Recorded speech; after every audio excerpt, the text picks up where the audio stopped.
I brought one too. Good afternoon. We're going to get started. My name is Kenney, and I am president of the Crystal Lake Historical Society. I'm also executive director for downtown Crystal Lake, and like probably many of you, we wear all these different hats, and they all come together in fun ways. So today, I'm going to start out the Centennial Speaker Series with an overview history of Crystal Lake, and I guess it's a little bit of a potpourri of history because I'm going to touch on different topics, not go into great depth on any of them. Some of our other speaker series speakers will be doing exactly that, but I'm going to kind of try to give you the big picture of where we started and how we got to where we are today. So, let's start.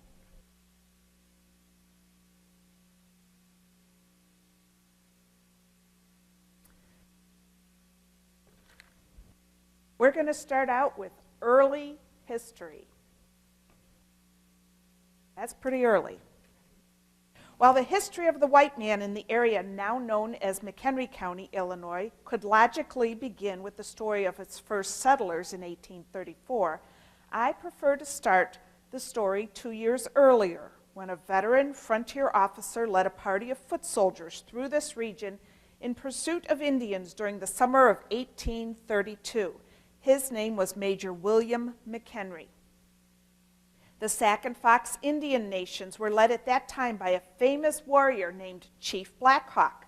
The Black Hawk War marked the final skirmishes between the white man and Indians in Illinois, and following the defeat of Chief Black Hawk, the Indians were ordered to move west of the Mississippi River by August 1836.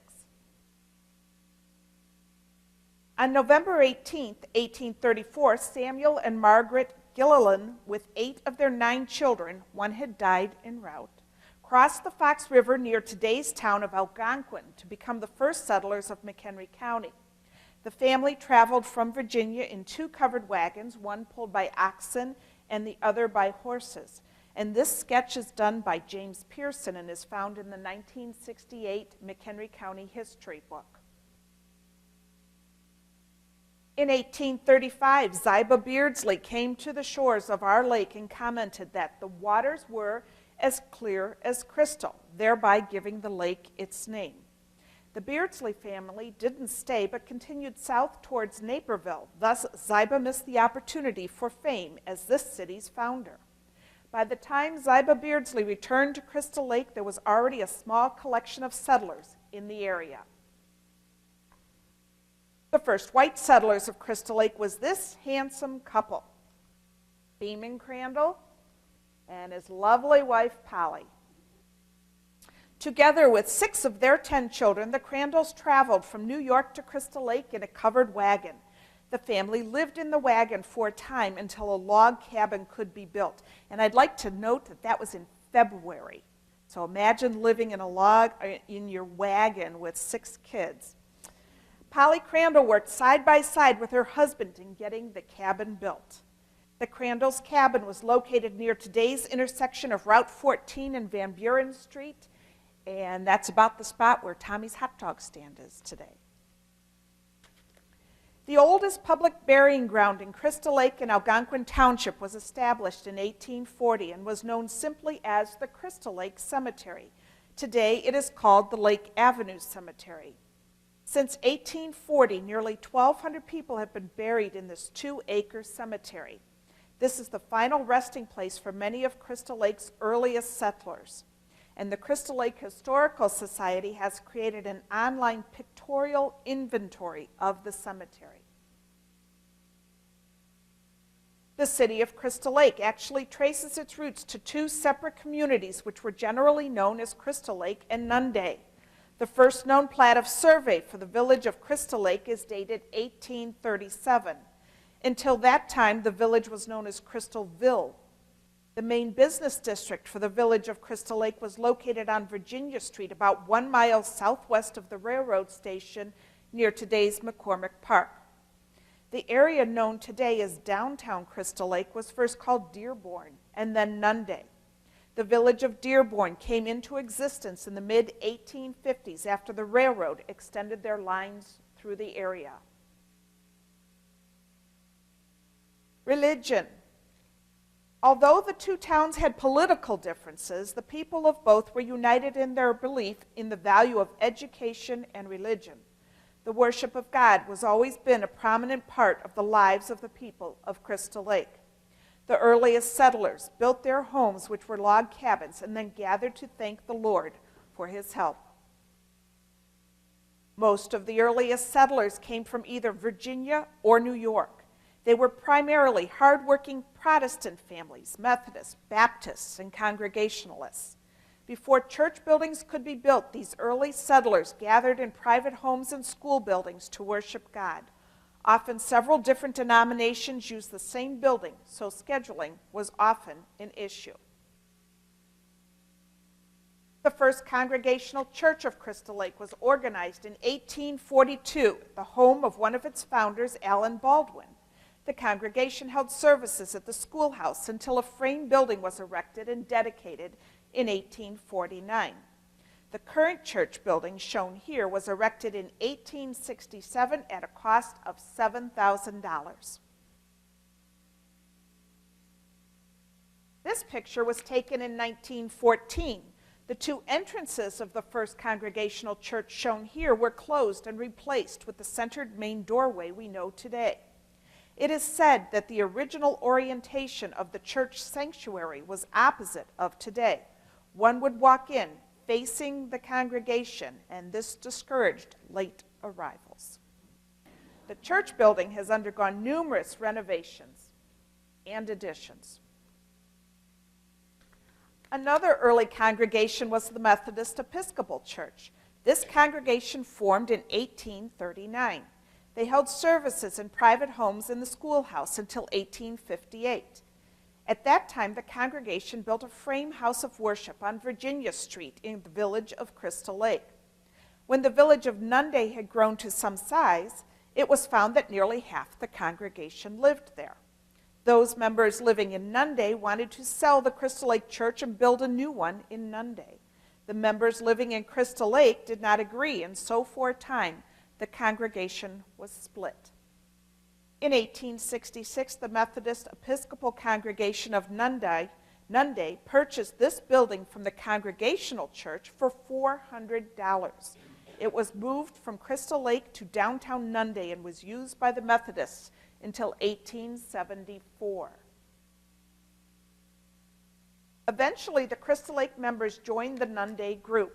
The reunited congregation continued to grow, and during the summer of 1873, a new church was erected.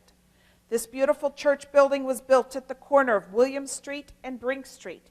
It stood there for 80 years. In the mid-1950s, the congregation made plans for a move away from the business district, and 6 acres were purchased on West Crystal Lake Avenue. A new church was built at that site. The old church was demolished to make way for a Jewel grocery store, and today it is the site of Brink Street Market. You may have eaten breakfast this morning at that site at Benedict's La Strada. Most of the early settlers of Crystal Lake and Nunday were Protestant. In 1856, a Catholic mission was organized, and parishioners met at a chapel at the Mount Tabor Cemetery. In 1881, the tiny congregation built this frame church on Pearson Street in Crystal Lake.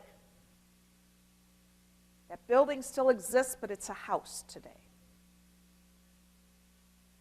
In 1922, Father Edwin McCormick was appointed the permanent pastor for St. Thomas Parish. This new church building was dedicated in 1925.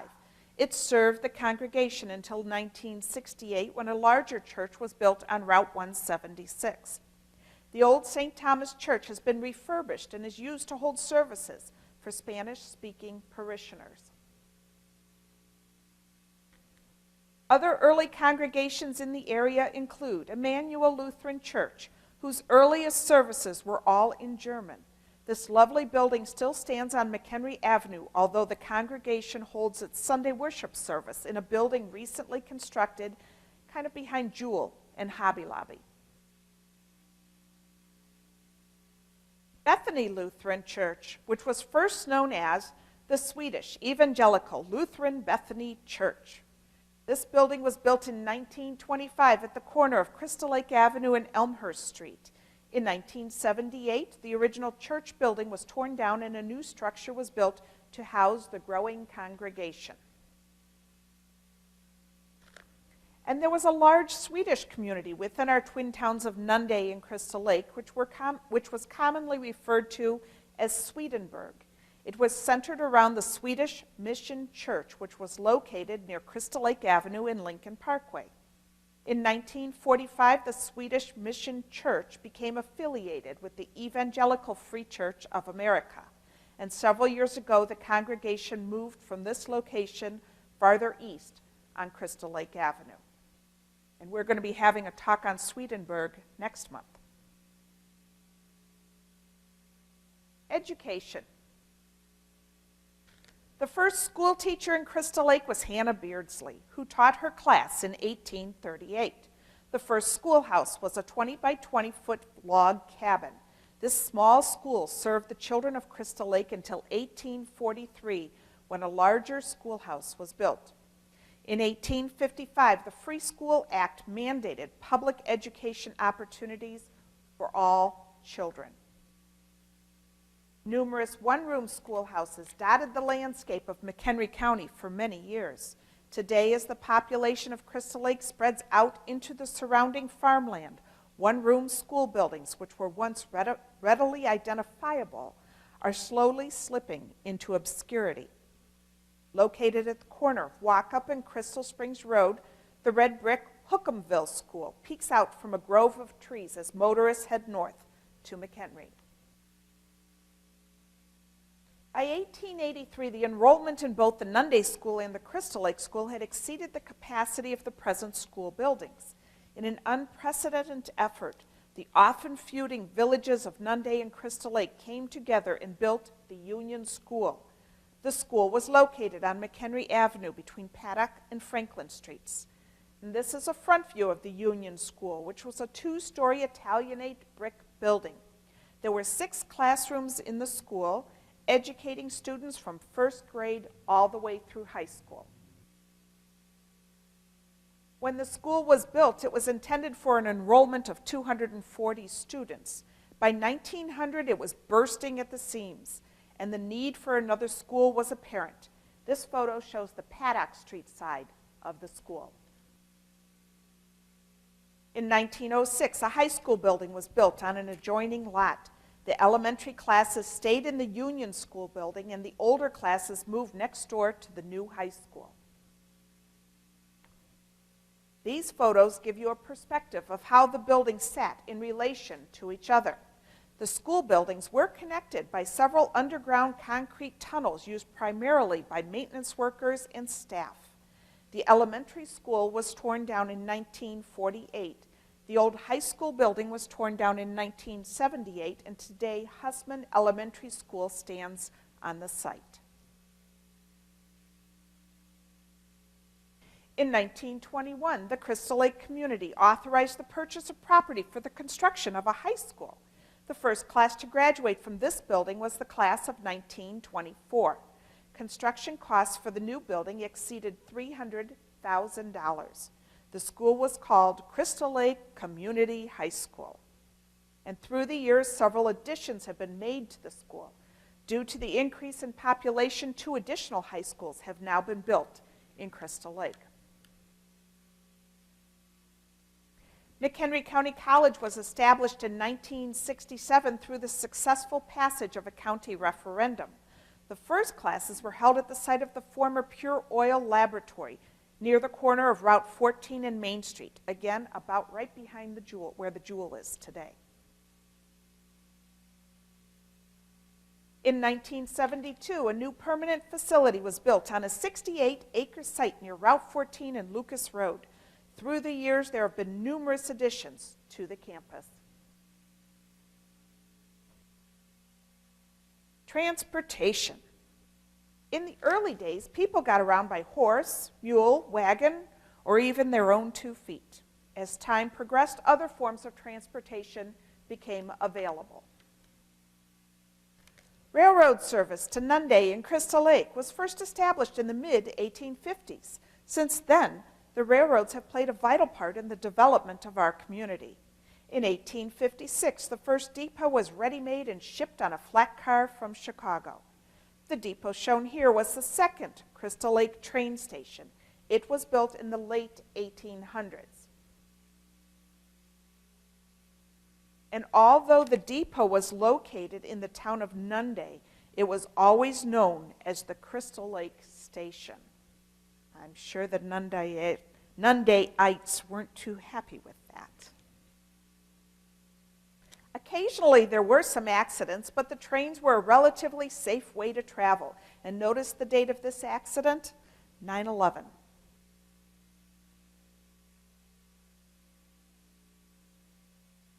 The current train depot was built in 1914 and is still in use today. It has recently been renovated. It's also celebrating a centennial next year. The first horse-drawn taxi service in town was actually run by a woman. Her name was Mary Cadwell. Miss Cadwell would travel back and forth from the train depot to the Crystal Lake Resort area a dozen or so times a day, maintaining a very successful business until the advent of the motorized car. Automobiles or horseless carriages were first seen spotted on the streets in Crystal Lake in 1899. It is believed the first auto dealer in Crystal Lake was Colby Motor Sales, who became a Ford dealer in 1905. This is Colby's business when it was located on Main Street. And this group of cycling enthusiasts are seen on Woodstock Street, right in front of Henry Brudigham's blacksmith shop. The photo was taken in 1925. Government and services. So we're celebrating a centennial. Let's take a look at exactly what we're celebrating. We have the twin villages. The village of Nunde. They built their own government center in 1906 at the corner of North Main and Beardsley Street. The village of Crystal Lake didn't own its own government building. Instead, it leased space in various buildings, including the one on the right. That building no longer stands, in case you're wondering. And this is a photo of Virginia Street, Route 14, and the photo was taken in 1912. So you're looking east on Route 14 from about Dole Avenue. A little different.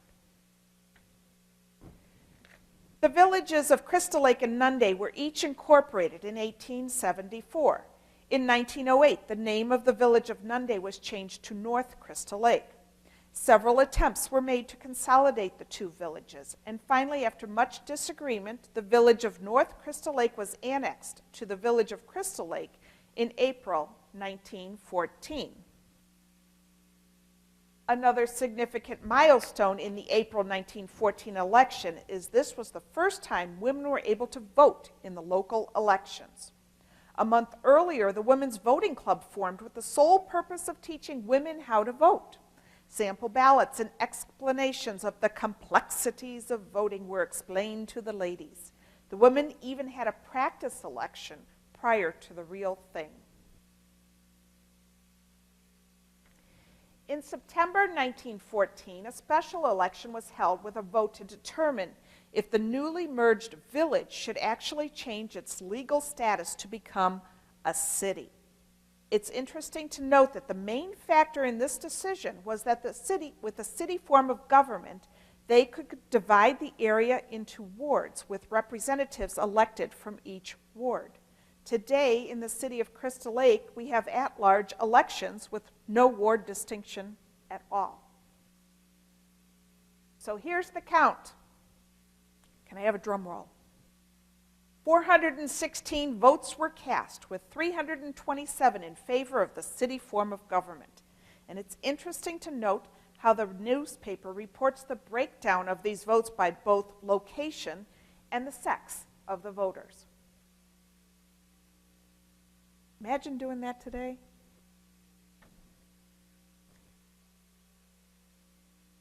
Soon after, the first city elections were held, and William Pinnow was elected mayor.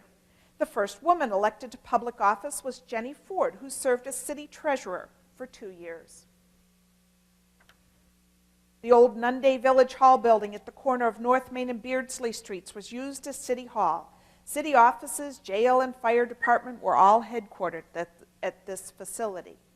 The basement and central heating system were installed in 1922, and prior to 1922, the building was heated with stoves. Lack of space in the old facility forced the city of Crystal Lake to sell the old town hall building and construct the current municipal complex where we are today. A $15 million expansion to the municipal complex was completed about 10 years ago. And then you can see that's when this picture was taken. In the early days, the only means of long-distance communication was through the mail. Settlers were anxious to hear from loved ones back east. Early on, the mail would arrive by stagecoach. In later years, the train brought the mail to Crystal Lake and Nunday. In 1920, house numbers were assigned to buildings throughout the city in preparation of the free mail delivery system, which started in 1921. Records show that in 1925 there were 2 full-time and 1 substitute postal carriers. The postmaster at that time was Harry C. Shales. And this is the Whitty Building, which was built in 1911.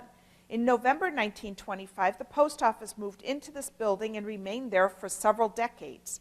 Today, the post office is located on Congress Parkway. The fire department. This Harder truck number 1 was purchased for $3,300 in July 1914. At the time, Paul Bertram was the city fire marshal, commanding a whopping salary of $50 per year. The rest of the fire department was made up of volunteers who were paid $3 per call and 50 cents per meeting.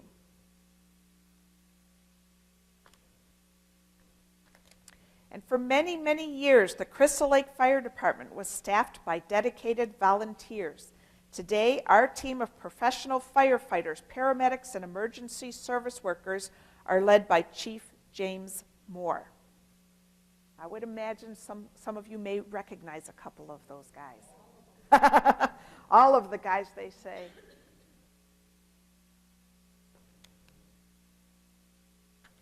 Police department.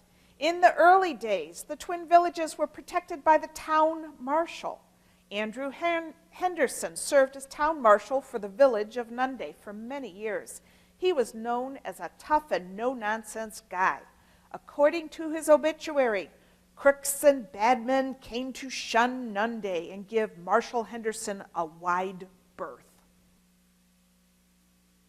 In 1900, John Purvey was appointed marshal for Crystal Lake, serving our community for more than 4 decades. He looks like a guy I don't want to mess with either. And here's our men in blue back in 1960. And I bet some of you may also know these guys. I believe one of these guys might even be here. There he is. Today, Crystal Lake's Police Department operates under Chief James Black. That you?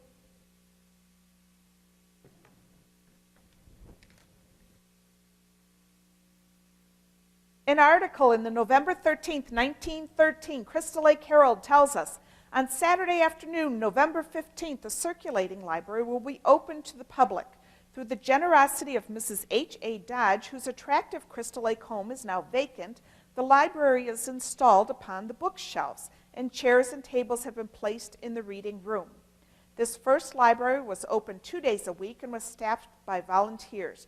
The small library grew to today's modern version. And the military. McHenry County had about 20,000 people within its boundaries when Fort Sumter was fired upon in 1861.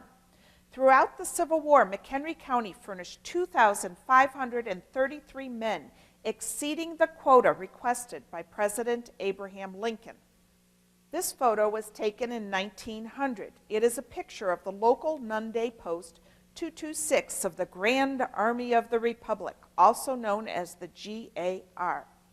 The GAR was organized in 1866 as a brotherhood of former Union soldiers whose purpose was to encourage camaraderie and provide an outlet for the men to meet and reminisce about their experiences in the war.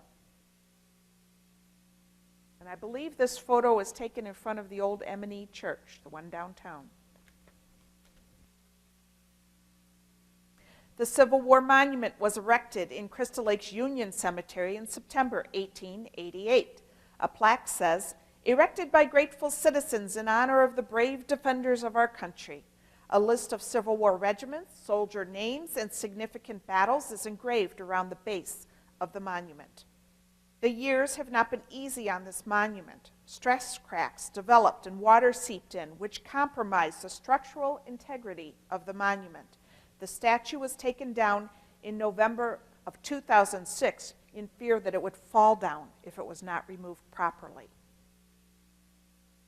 And over $60,000 was raised through private donations to restore the statue, and I'm pleased to say the statue has been reinstalled to its place of honor.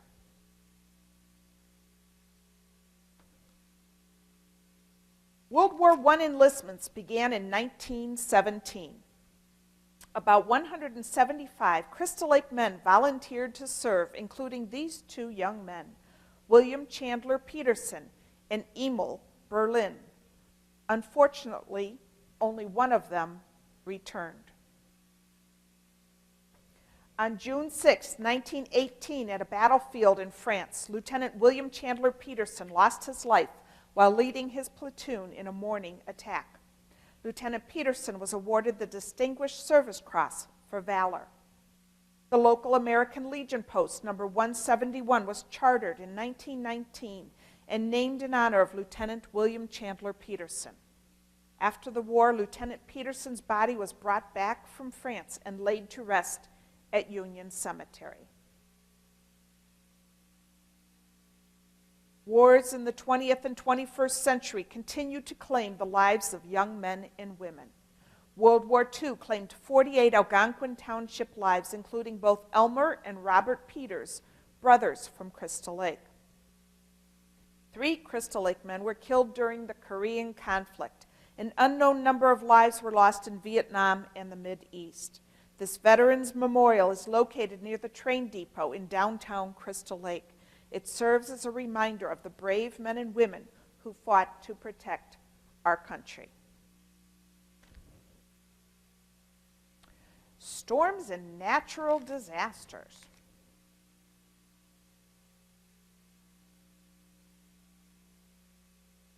Through the years, Crystal Lake has had some whoppers for snowstorms. Who remembers the blizzard of 1936 shown here? I see a couple hands.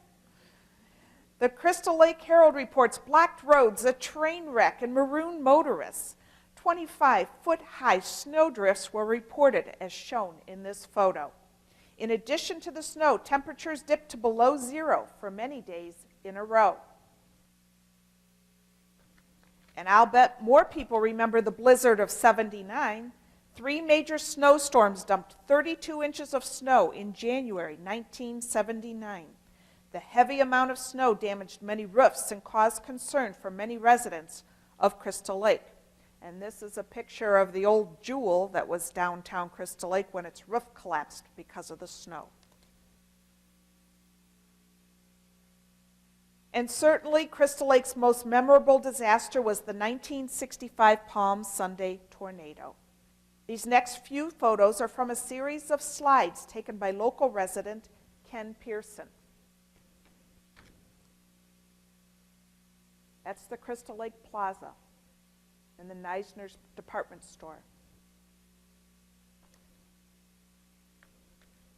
There's a shell Shell gasoline station at the corner where that Standard Oil is. So it's at the corner of Keith and 14. 5 residents, including 3 members from one family, lost their lives in this devastating storm. After the storm, the community of Crystal Lake showed its true colors, with neighbors helping neighbors and working together to rebuild. And on to a lighter subject. How about entertainment? As early as 1893, a bandstand was situated in the city park on Virginia Street. For many years, the city band performed at this location, entertaining local citizens. The bandstand was removed in the late 1940s. The building on the left is now part of the Chamber of Commerce building. And here's a picture of the 1906 Crystal Lake Community Band. They most certainly performed in that bandstand we just saw. And even the local Tico factory had their own band. There they are, centered around a big vase.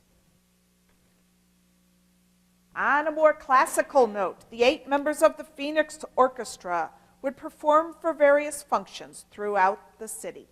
And you'll see their manager was Ben Rao. This downtown theater was built in 1912. Seating capacity for the theater was 300. The screen at the front of the theater was approximately 12 feet wide and 10 feet high. Admission to the theater was 5 and 10 cents. The movies were silent, so a pianist would play up front. And you can see the piano right there. And notice, how about noticing those special air conditioning units located on the walls? We call them fans. See? There you go. The theater stayed open until 1917. Competition was tough from other theaters operating in the downtown. Wickham Interiors now occupies this space. And that beautiful tin ceiling is still apparent in the store. The Altovar Theater was built in 1929 to play talkies, or the new talking motion pictures. A stage was constructed for vaudeville acts. The exterior facade is brick with terracotta embellishments. The Spanish theme was carried through to the theater's interior. Total construction cost in 1929 was nearly $200,000.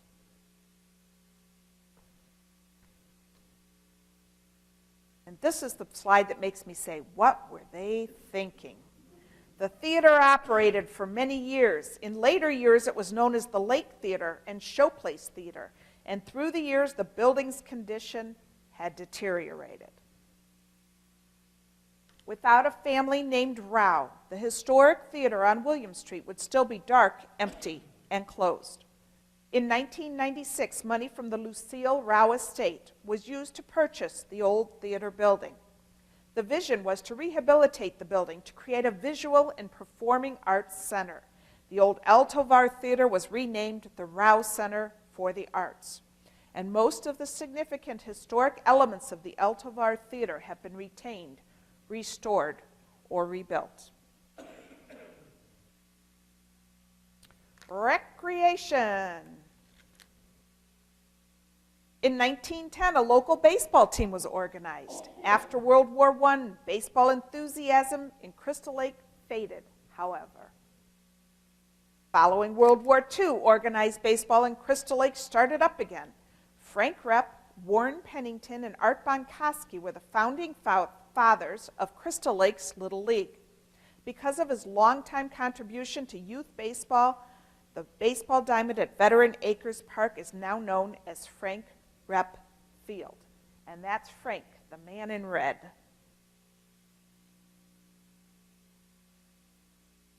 And speaking of Veteran Acres Park, this 130-acre site was originally owned by the Walkup family, and for generations was commonly known as Walkup's Woods. In the early 1900s, it was a par 3 golf course known as Oakwoods Lodge. In 1939, voters went to the polls and expressed an overwhelming desire that the 130 acres should be purchased for park purposes. The Park District hosted a contest to name the new park. An award of $100 was offered to the winner, and a very large number of names were suggested. The winner was Luella Reddersdorf, shown on the right, who submitted the winning name of Veteran Acres Park. He looks happy. From its earliest days, the waters of Crystal Lake have provided relief from hot summer days. The Crystal Lake Park District was established in 1921 with the initial purpose to obtain public ownership of the main beach property and forever secure public access to the lake and beach. In 1926, the main beach recreation building was built. And here's another early view of the main beach building. In the background, you can see there used to be a big water slide.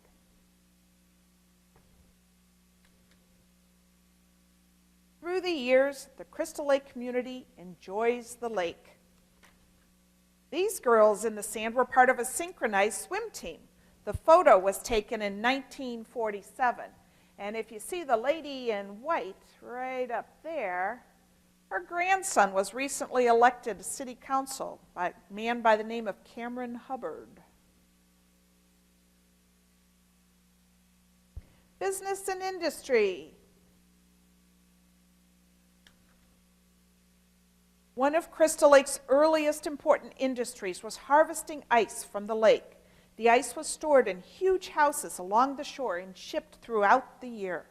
From the mid-1850s until the advance of refrigeration, ice from Crystal Lake was considered among the finest ice available. Charles Dole is credited with building most of the large ice houses that lined the south shore of Crystal Lake. The last of these ice houses were burned down in 1914, but by then the ice business had already declined substantially. This pickle factory was started in 1871. At first it was very successful. 55,000 bushels of pickles were produced by the plant the first year. 200 men were employed by the factory. The business eventually failed, but was resurrected for a short while in later years. And we are sitting on the site where that pickle factory was.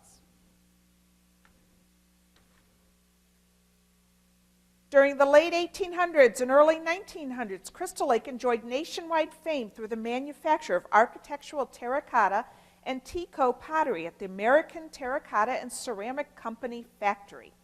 The company was started by a local boy named William Day Gates.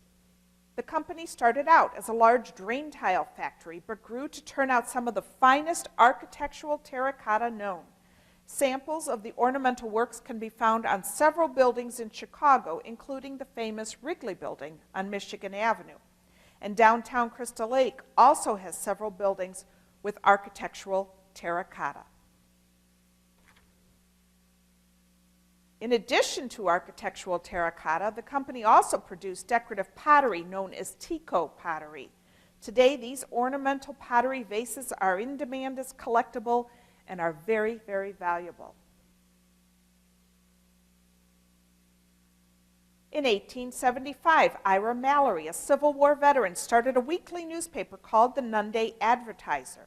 As suggested by its name, its primary content was to promote local businesses. But the people of Crystal Lake and Nunday wanted news. News about local events, and of course, news about their neighbors. The paper's name was changed to the Nunday Herald. The Nunday Herald was renamed to the Crystal Lake Herald in the early 1900s. Its offices were located in the McCullum Lowell building on Woodstock Street throughout much of the 20th century.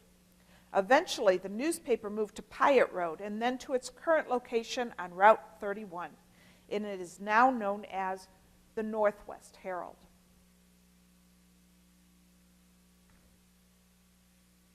Around the turn of the century, Crystal Lake was known as a resort town.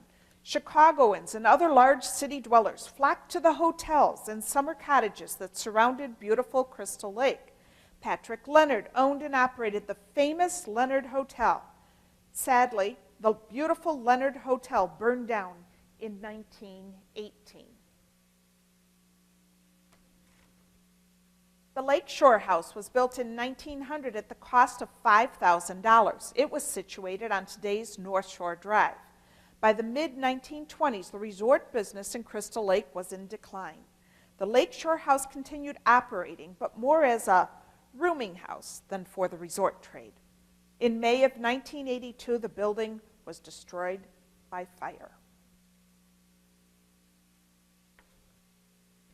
During the 1900s, one of Crystal Lake's major manufacturing companies was Oak Industries. Oak manufactured various electronic switching devices, and eventually Oak Industries grew to become an internationally known supplier of electronic components. The company thrived for more than 50 years, but eventually closed its doors for good in Crystal Lake. The old Oak building is now home to Friendship House Daycare, and new uses for the property are being developed.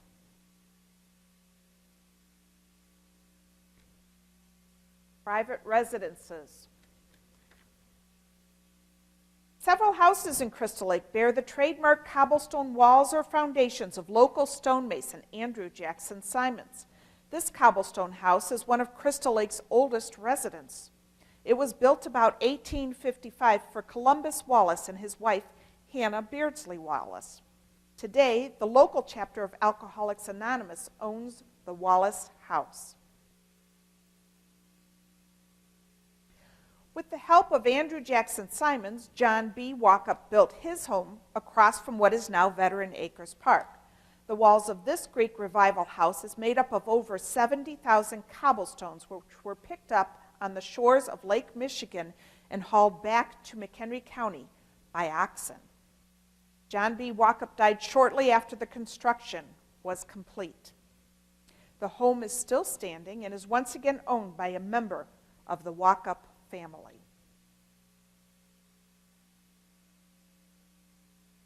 So you got to feel bad for Andrew Jackson Simons. The famous stonemason fought for the Union in the Civil War, and before he left for the war, Simons purchased bricks to build his house, but while he was away at battle, the bricks were stolen. And although a small portion of cobblestone on the east side of the house, it seems ironic that this expert stonemason lived in a frame wood house. Simon's house was located at the corner of Route 14 and Crystal Lake Avenue. It was left to deteriorate and then demolished a few years ago. The Colonel Palmer House was built in 1858. Landmark records tell us that Colonel Palmer was a veteran of the little-known Patriots' War of 1837 and 38, where he earned bounty lands in Illinois for his services. His homestead came to be known as Palmer's Corner. A renewed search for information about Gustavus Palmer indicates that he actually bought the land, and we can't locate any records of his military service, so the term colonel was evidently a title of respect. The Colonel Palmer House is the only structure in Crystal Lake which is listed on the National Register of Historic Places. It is also a designated local landmark, and the Crystal Lake Historical Society's office is located at the Colonel Palmer House. Crow houses. These are two separate homes, both known to have been owned by James Crow. The house on the left is located on Leonard Parkway and was renovated several years ago. The home was built around 1857. For many years, it was owned by the Cadwell family. Remember Mary Cadwell? She owned the horse and buggy taxi service. Her driveway is circular, so she could easily turn the buggy around. The house on the right was built by James Crow in the mid-1800s. James Crow was a prominent and influential man in McHenry County. Not only was he an affluent farmer, but he was active within the community. Known for his farming experiments, it was noted that he had successfully grown bananas in Crystal Lake at one time. This beautiful Gothic Revival home was built in the mid-1800s. Eleazar Pomeroy made his fortune in the grain commission business. Together with his brother, they owned 3 grain boats, grain elevators, and valuable dock property. Mr. Pomeroy was a charter member of the Chicago Board of Trade. The construction of this spectacular edifice began only 25 years after the first settlers, Beeman and Polly Crandall, settled into their log cabin. Imagine what they were thinking when they're living in that cabin and watching this thing go up. Charles Dole owned over 1,000 acres of property which surrounds our town's beautiful lake. According to Mr. Dole's obituary, the house cost over $100,000 to build, a huge amount of money in those days. One of the most beautiful homes in Crystal Lake is the stately Queen Anne-styled home of Margaret Gracie. Perhaps way ahead of her time, Margaret Gracie was a successful and innovative businesswoman. In 1909, she founded the Gem Theater, which was the first moving picture house in Crystal Lake. 20 years later, Mrs. Gracie became the first manager of the El Tovar Theater.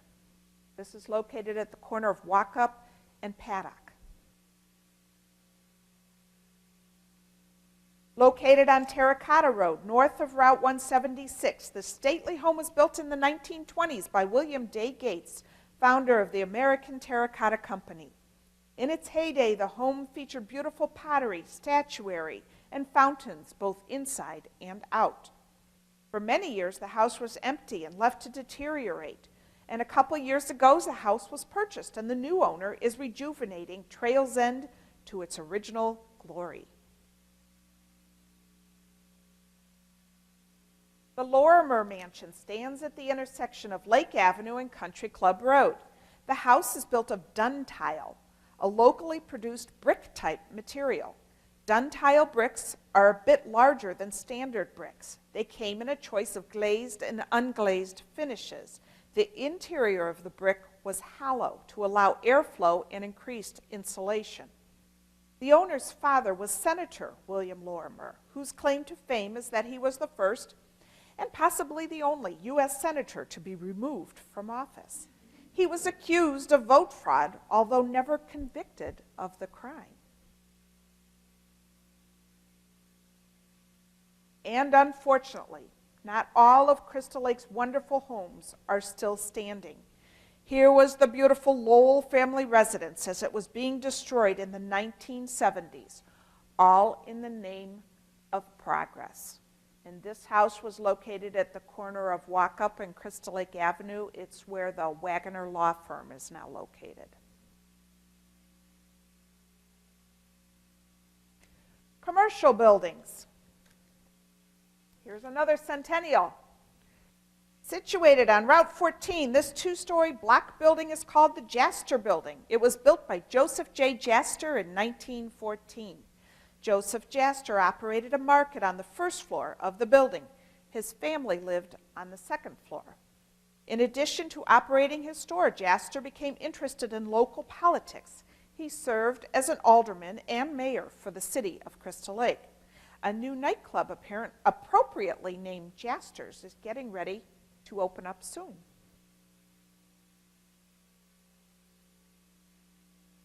The Techler Building was built in 1910 by local real estate tycoon Charles Techler.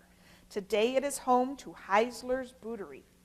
The Techler family were neighbors to the Lowell family. Their house was located kitty-corner from the Lowell house, about where the Park District building is today, at the corner of Crystal Lake and Walkup. The Techler Building was designed and built so the upper banquet meeting hall would have no pillars or posts. The facade facing William Street is glazed terracotta. Built in 1909, the Warner Building was the first fireproof building erected in Crystal Lake. Bricks, cement, and steel were used almost exclusively in its construction.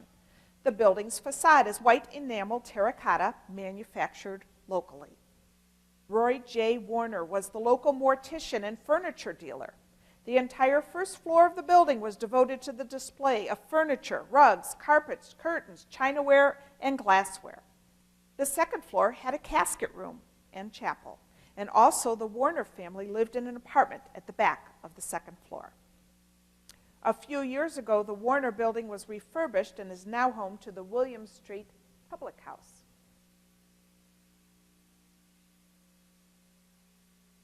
And two of the most striking buildings in downtown Crystal Lake are bank buildings on William Street.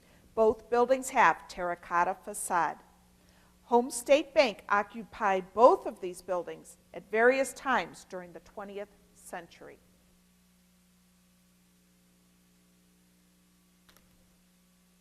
And some final thoughts.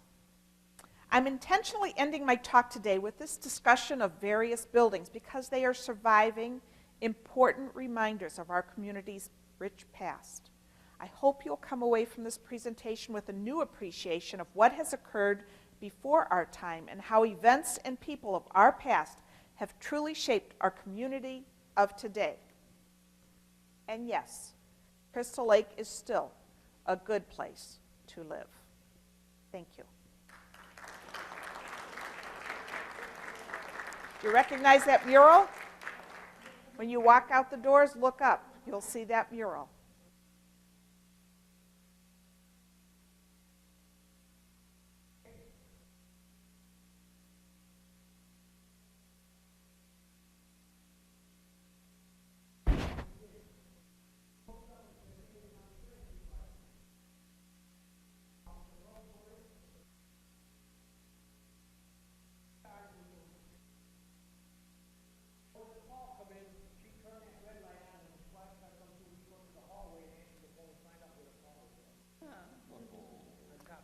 I'm just going to repeat that real quick so that it's on microphone. There was a red light on top of that sign, and that was the indicator that when there was an emergency call. Anytime after midnight. Anytime after midnight. And then down where the drugstore is at, there's a hall. Wait, hold on. Where Walgreens is at, or the old Walgreens drugstore. Okay, the phone office was upstairs. And Angie Stoddard was the operator. Well, she'd get the calls, because it went there at night, and then she would turn that red light on, and we would know there was a call. And at that time, we had two squad cars. One patrolled the north end of town and the south end of town. And we'd make a pass through there. If she couldn't get us within 5 minutes, she'd relay it to the McHenry County Sheriff's Department, and then they'd get us by the two-way radio. What years were you in the police department? 1960 to 1963, or 66. I was a sergeant in the department, and that's when the town started to grow, when United Airlines started building houses out there in Coventry when they moved to Palatine, and that's when the big boom, that was 1958 up into the 60s. That right down that, where the park is at now, is where there used to be, that street used to come straight through.